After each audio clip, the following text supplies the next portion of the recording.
Alright, so we just finished talking about the rock cycle, and today you may have already taken your quiz on the rock cycle. So today we're going to specifically talk about a category within the rock cycle, which is the igneous rock.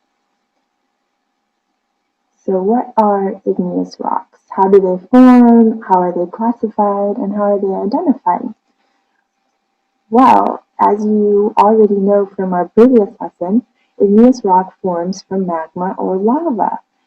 And if we go back to the process that forms the igneous rock within the rock cycle, we can see that they're formed from the cooling and solidification of magma or lava. And so you already know from our previous lesson that lava and magma are quite different. Magma is within the earth, so it's located in the earth's interior, which is the inside of the earth, and lava is located in the exterior, which is the outside of the earth, which is very important when we look at how to classify the different igneous rocks.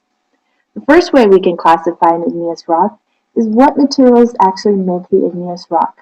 And so when we're looking at composition, we're looking at what minerals are located in this specific type of rock.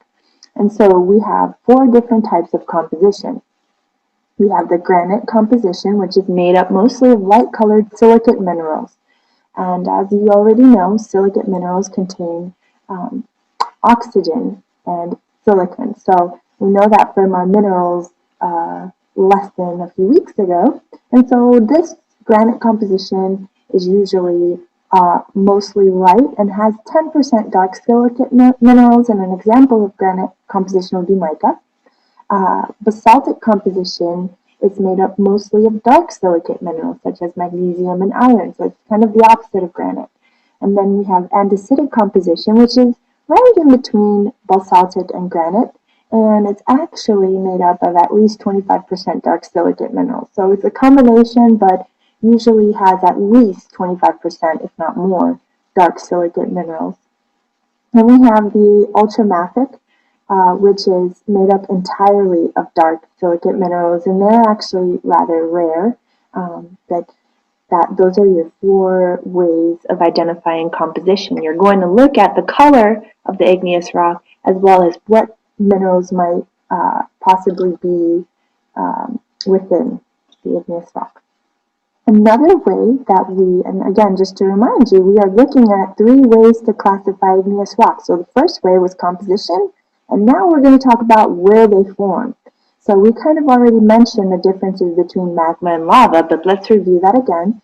So magma forms or is located within the earth. So if the igneous rock forms within the earth, it's said to be an intrusive igneous rock. And it takes a lot longer for that igneous rock to form because magma is really hot, and if it's within the earth's interior, it's even hotter than lava. So lava tends to cool a lot quicker because it's already on the surface of the earth.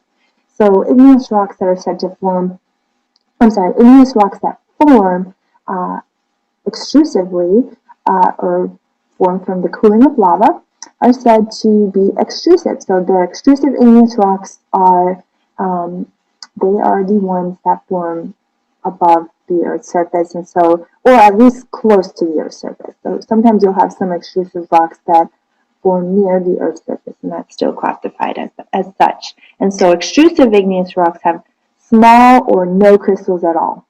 And some even have air holes because, again, they're cooling and trapping air as they cool. Our third way to classify igneous rocks is by their texture. And so first, we looked at the composition, and then we looked at whether they cool within the Earth's surface, intrusive, or at the Earth's surface, extrusive.